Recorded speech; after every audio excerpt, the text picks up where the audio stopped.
સુરતના પાંડેસરામાં ખાનગી સિક્યુરિટી એજન્સીના સુપરવાઇઝર પર ફાયરિંગના પ્રયાસનો મામલો સામે આવ્યો છે। મોકાનેધારીઓએ ઘાતક હથિયારો વડે હુમલો કરી ફાયરિંગ કરવાનો પ્રયાસ કર્યો। ઇકો કારમાં આવેલા 5 જેટલા મોકાનેધારીઓએ જીવલેણ હુમલો કરી ફાયરિંગ કરવાનો પ્રયાસ કર્યો હતો। પોલીસે સમગ્ર મામલે 3 આરોપીઓની ધરપકડ કરી છે, જ્યારે અન્ય ફરાર આરોપીઓની શોધખોળ હાથ ધરવામાં આવી છે। આરોપીઓ ઇજાગ્રસ્ત વચ્ચે ચાલી આવેલી જૂની અદાવતમાં હુમલો કરાયો હોવાનું તપાસમાં સામે આવ્યું છે।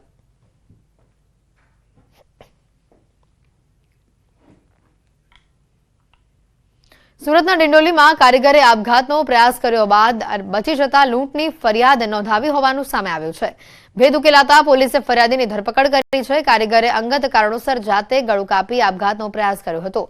કોઈ જોઈ જતા તેને તાત્કાલિક સારવાર અર્થે ખસેડવામાં આવ્યો હતો। ડરના કારણે કારીગરે કોઈ વ્યક્તિને હત્યાનો પ્રયાસ કરી મોબાઈલ લૂંટ કરાયાની ફરિયાદ નોંધાવી હતી।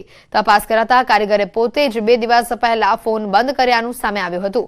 વધુ પૂછપરછ કરાતા પોલીસે ગેરમાર્ગે દોરવા ખોટી ફરિયાદ નોંધાવ્યાનું પણ કારીગરે કબૂલાત કરી છે। હાલ પોલીસે કારીગરની ધરપકડ કરી છે। જે મૂળ વિક્ટિમ છે એના સાથે ખૂબ ડીપલી કાઉન્સેલિંગ કર્યું, એમની સાથે વાતચીત કરી અને છેવટે તેમણે કબૂલ્યું કે આ સમગ્ર ઘટના એક એટેમ્પ્ટ ટુ સુસાઇડનો કેસ હતો, નહીં કે એટેમ્પ્ટ ટુ મર્ડરનો। સુરતના ઉધનામાં યુવક પર જીવલેણ હુમલો કરવામાં આવ્યો છે। જલારામનગર 4 રસ્તા નજીક આ હુમલાની ઘટના સામે આવી છે। 2 શખ્સોના ઝઘડામાં યુવક પર હુમલો થયો હતો। મધ્યસ્થી કરવા વચ્ચે પડેલા યુવક પર જીવલેણ હુમલો કરવામાં આવ્યો। જાહેર યુવક પર જીવલેણ હુમલાની આ ઘટના સામે આવી। ગંભીર હાલતમાં યુવકને સારવાર માટે નવી સિવિલ હોસ્પિટલ ખસેડવામાં આવ્યો હતો। યુવકની હાલત અતિ ગંભીર હોવાનું સામે આવ્યું। હુમલાખોરો દ્વારા નજીકમાં ચાદરનો ધંધો કરતા યુવકના ટેમ્પોમાં પણ તોડફોડ કરવામાં આવી હતી।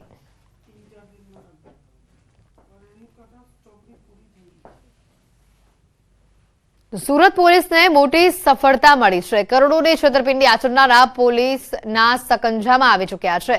પોલીસે નેમેશ ઠક્કરની ધરપકડ કરી છે। આરોપીએ કાગળના માલનો જથ્થો મંગાવી અન્ય જગ્યાએ વેચી છેતરપિંડી આચરી હતી। છેલ્લા 1 વર્ષથી આરોપી ફરાર હતો।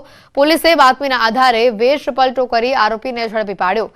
આરોપી અગાઉ કેટલા ગુનાને અંજામ આપી ચૂક્યો છે તે દિશામાં પોલીસે તપાસ હાથ ધરી છે।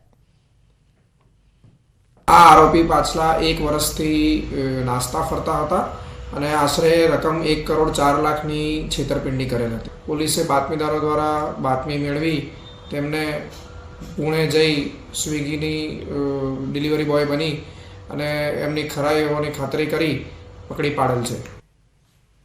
સેલવાસમાં દૂધની ચોરી સીસીટીવીમાં કેદ થઈ છે। દુકાનની બહારથી દૂધની થેલીની ચોરી, કેરેટમાં પડેલી દૂધની આ યુવક ચોરી કરતો નજરે પડી રહ્યો છે। ગાયત્રી મંદિર નજીક આવેલી દુકાન બહારની આ ઘટના છે।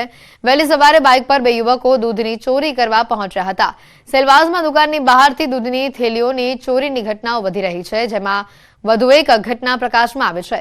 દુકાન બહારથી દૂધની ચોરીના લાઈવ દ્રશ્યો સીસીટીવી કેમેરામાં કેદ થઈ ગયા હતા।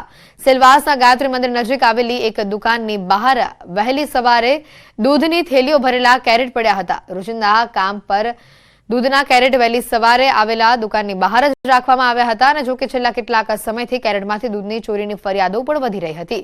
દુકાનની બહાર મૂકેલા કેરેટોમાંથી દૂધની ચોરી અંગે હાલ તપાસ કરાતા સીસીટીવી ફૂટેજ તપાસવામાં આવ્યા અને જેમાં દૂધ ચોરીની સમગ્ર ઘટના કેદ થઈ હોવાનું પણ સામે આવ્યું છે।